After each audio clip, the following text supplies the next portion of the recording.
Welcome back, Nerd Squad. It's me, Amanda McKnight, aka Vampex13, but you can call me Vampy. Today we're counting down the top 10 brutal Marvel villains more powerful than you think. So many good, underrated villains out there, honestly. Number 10, the Inheritors. The Inheritors are Morland's crew and family. The clan Morland himself is also a part of. They're a powerful energy vampire clan which hunt down various totems and consume them. Because yeah, there aren't just spider totems out there apparently. I want to know though, are there anteater totems, and can I be one? Please write me into a comic as an anteater totem, someone, please. Spider totems, for those who don't know, are spider folks from across the multiverse who are basically destined to end up being connected to the spirit of the spider, either possessing powers related to the spider or some other important connection which generally gives them purpose. The Inheritors ended up getting control over the Master Weaver and used their knowledge and power to traverse the multiverse and hunt down spider totems within it. The Inheritors are generally led by Solus or Morland, and the clan has included Verna, Genix, Karn, Bora, Brix, Dara, Deimos, Malos, Mortia, Namura, and Thanos. And friends, before we move on to our next spot on this list, if you love what we do here at Top 10 Nerd, why not show us you love us by clicking that like button? Seriously, it feeds the algorithm and it feeds my soul. Number 9, Miriam Drew, or rather, a bunch of Miriam Drews. Miriam's Drews. Many of them. An army of them. A clone army of Miriam Drews. Who was Miriam Drew, you might be asking? Jessica Drew's mother. In the previous Spider-Woman series by Carlo Pacheco and Pere Perez, Jessica had to face off against a bunch of her mom's clones, after learning that the woman whose base she was in wasn't really her mother but instead a clone of her. After watching her mom go from loving and considerate, seemingly having missed her daughter, to violent and aggressive, blaming Jessica for basically everything that had gone wrong in her life, Jessica then basically had to fight off an entire army of her mom's clones, ultimately. Like Jess at the time, her clone moms were also juicing, which also made them scary foes to face both in form and in power. If you don't believe me, read the series. Number 8, Zodiac. Zodiac is a blast from the past. He was a villain who was first introduced in 2010, but only recently reappeared in the comics, pledging to become Moon Knight's sworn nemesis. A very different vibe from Raul Bushman, honestly. Zodiac reminds me more of Joker or Deadpool when it comes to his antics. He's both brilliant, but also criminally insane. But it is his penchant for creative and deadly thinking that makes him honestly so dangerous. Like when he took on Moon Knight's ally, Reese, a vampire, not with a cross around his neck, but instead wearing his own name around his neck, as he clarified that it actually wasn't the cross vampires were weak to, it was faith, and Zodiac believes devoutly in only one thing: Zodiac. Number 7, Tyler Stone.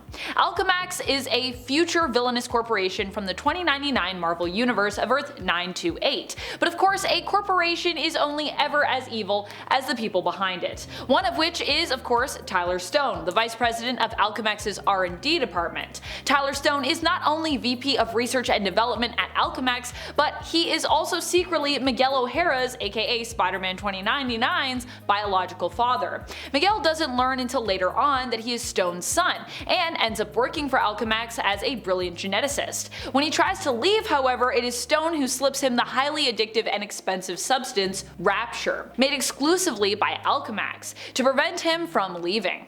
Fortunately, Miguel manages to free himself by becoming his own experimental test subject, accidentally becoming the spider-like hero, Spider-Man 2099. Number 6, Zombie Ant-Man. In the Marvel Zombies world, Black Panther was one of the sole survivors when the zombies first attacked, and turned most of his friends into zombified versions of themselves. One such former friend, Hank Pym, actually just managed to trick T'Challa into coming with him.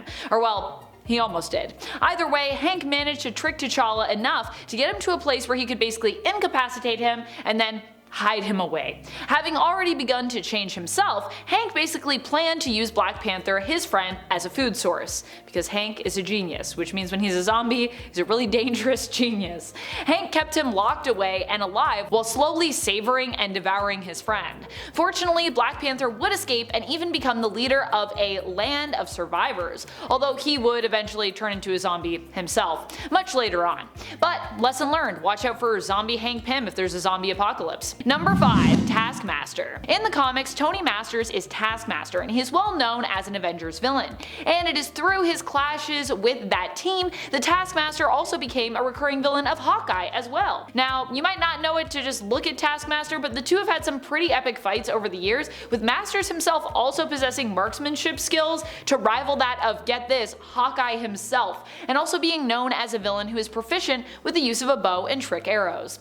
In the comics, Taskmaster has an eidetic memory, or a photographic memory, that also extends to him being able to replicate pretty much any abilities or skill sets that he sees. So while he can also mimic Hawkeye's skills and abilities, he can also match the fighting style of pretty much anyone he watches, as well as learn their specific skill set too just from watching it, as long as it isn't a superpower specific skill like, you know, flying. Taskmaster is also known for being a brilliant tactician as a mercenary, and often uses strategic thinking to take down opponents who are more powerful than him, which is why he's one you honestly need to watch out for. Number 4. Xemnu. Xemnu is also known as the Living Hulk, and is a being that uses hypnosis powers to take control of others' minds. On more than one occasion, he has attempted to use these powers to try and conquer Earth and bend the minds of its entire populace to his will. In fact, while he's also attempted this feat in the pages of Immortal Hulk, this was also something he tried in his very first appearance. Back then, he was trying to mind control the human race in order to get them to build a ship to basically return him home. Doesn't sound like such an evil plan until you realize the force that the ship would have to create would basically rip the Earth asunder once that ship took off, due to the great force that it would need for that launch. So, pretty evil. Number 3. High Evolutionary. As we saw in Guardians of the Galaxy Volume 3, the High Evolutionary is truly a villain to be feared. And honestly, when I found out that the High Evolutionary was going to be in the MCU, I was like, man, that's gonna be lame, because on paper, he's another kind of silly character, especially when you consider that he's often used as a scapegoat for retcons, bizarre origins, and honestly pretty weird plot points.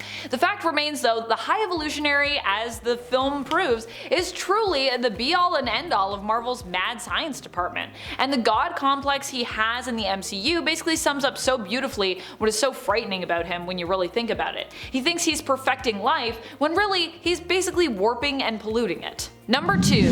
Thane. Thane is Thanos' son, and while he might not look that intimidating, he's definitely proven himself to be deadly in the past. Initially, Thanos was hunting down Thane because he feared Thane's potential power surmounting his own.